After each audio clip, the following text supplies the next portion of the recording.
Hey guys, welcome to ಎಜುಟೆಕ್ Kannada YouTube channel. ಒಂದು breaking news ಬರ್ತಾ ಇದೆ ಶಿಕ್ಷಕ ಆಕಾಂಕ್ಷಿಗಳಿಗೆ. ಅದು ಮೌಲಾನಾ ಆಜಾದ್ ಮಾದರಿ ಶಾಲೆಗಳು, ಕರ್ನಾಟಕದಲ್ಲಿರ್ತಕ್ಕಂಥ ಈ ಶಾಲೆಗಳಿಗೆ 700 ಹುದ್ದೆಗಳನ್ನು ಭರ್ತಿ ಮಾಡಲಿಕ್ಕೆ ಆರ್ಥಿಕ ಇಲಾಖೆ ಅನುಮೋದನೆಯನ್ನು ಕೊಟ್ಟಿದೆ.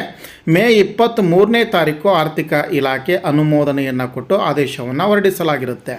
ಸೊ ಆ ಕುರಿತಂತೆ ಈ ವಿಡಿಯೋದಲ್ಲಿ ಸಂಪೂರ್ಣ ವಿವರಗಳನ್ನು ಕೊಡ್ತೇನೆ. ವಿಡಿಯೋವನ್ನು ಸ್ಕಿಪ್ ಮಾಡದೆ ವಾಚ್ ಮಾಡಿ. ವಿಡಿಯೋ ಸ್ಟಾರ್ಟ್ ಮಾಡೋದಕ್ಕಿಂತ ಮುಂಚೆ ನೀವಿನ್ನೂ ಕೂಡ ನಮ್ಮ ಚಾನಲ್ಗೆ ಸಬ್ಸ್ಕ್ರೈಬ್ ಮಾಡಿಲ್ಲ ಅಂತಂದರೆ ಕೂಡಲೇ ಸಬ್ಸ್ಕ್ರೈಬ್ ಮಾಡ್ಕೊಳ್ಳಿ ಮತ್ತು ಬೆಲ್ ಐಕಾನ್ ಕೂಡ ಕ್ಲಿಕ್ ಮಾಡಿ. ಕೆಳಗೆ 2018-19ನೇ ಸಾಲಿನಲ್ಲಿ ಒಟ್ಟು 100 ಮೌಲಾನಾ ಆಜಾದ್ ಮಾದರಿ ಶಾಲೆಗಳು ಆರಂಭವಾದವು. ಸೊ ಅದಕ್ಕೆ ಸಂಬಂಧಪಟ್ಟಂತೆ ಇಲ್ಲಿಯವರೆಗೆ ಶಿಕ್ಷಕ ಅಂದರೆ ಬೋಧಕ ಹುದ್ದೆಗಳನ್ನು ಸೃಜಿಸಿರಲಿಲ್ಲ.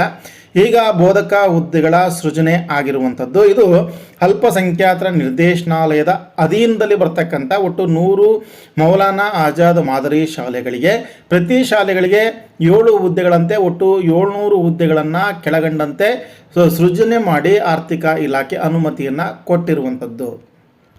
ಸೊ ಇಲ್ಲಿ ಹುದ್ದೆಗಳ ವಿವರ, ಎಷ್ಟು ಹುದ್ದೆಗಳು ಸೃಜನೆ ಆಗಿದೆ ಮುಂತಾದ ಮಾಹಿತಿಯನ್ನು ನೋಡ್ಬೋದು. ಇಲ್ಲಿ ಮುಖ್ಯೋಪಾಧ್ಯಾಯ ಒಟ್ಟು 1 ಹುದ್ದೆ ಅಂದರೆ ಪ್ರತಿ ಒಂದು ಶಾಲೆಗೆ, ಹಾಗಾಗಿ ಒಟ್ಟು 100 ಹುದ್ದೆಗಳ ಸೃಜನೆ ಆಗಿರುವಂಥದ್ದು.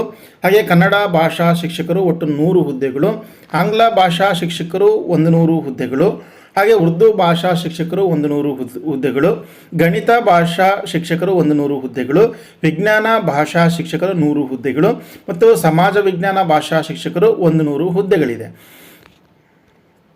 ಸ್ನೇಹಿತರೆ, ಒಟ್ಟು 700 ಹುದ್ದೆಗಳನ್ನು KPSC ಮೂಲಕ ನೇಮಕಾತಿಯನ್ನು ಮಾಡಿಕೊಳ್ಳಲಾಗುತ್ತೆ. ಅದಕ್ಕೆ ಸಂಬಂಧಪಟ್ಟಂತೆ ಶೀಘ್ರದಲ್ಲೇ ಅಧಿಸೂಚನೆ ಹೊರಬೀಳುವಂಥ ಸಾಧ್ಯತೆ ಇದೆ. ಸೊ ಮೌಲಾನಾ ಆಜಾದ್ ಮಾದರಿ ಶಾಲೆಗಳಿಗೆ ಒಟ್ಟು 700 ಹುದ್ದೆಗಳನ್ನು ಭರ್ತಿ ಮಾಡಲಿಕ್ಕೆ ಆರ್ಥಿಕ ಇಲಾಖೆ ಅನುಮೋದನೆ ಕೊಟ್ಟ ನಂತರ ಸೊ ಇದರ ನೇಮಕಾತಿ ಪ್ರಪೋಸಲ್ನ ಕಳಿಸ್ಕೊಡ್ಲಾಗುತ್ತೆ. ಆ ನಂತರ ನೇಮಕಾತಿ ಅಧಿಸೂಚನೆ ಪ್ರಕಟ ಆಗುತ್ತೆ.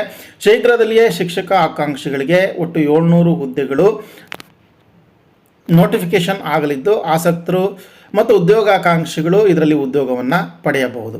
ಇದಿಷ್ಟು ಗೆಳೆಯರೆ ಈ ವಿಡಿಯೋದಲ್ಲಿ ತಿಳಿಸ್ತಾ ಇರುವಂಥ ಇನ್ಫಾರ್ಮೇಷನ್ ಆಗಿದ್ದು, ಮುಂದಿನ ವಿಡಿಯೋದಲ್ಲಿ ಇದೇ ರೀತಿಯ ಮತ್ತೊಂದು ಪ್ರಮುಖ ಮಾಹಿತಿಯನ್ನು ಹೊತ್ತು ತರ್ತಾರೆ. ನಮಸ್ಕಾರ.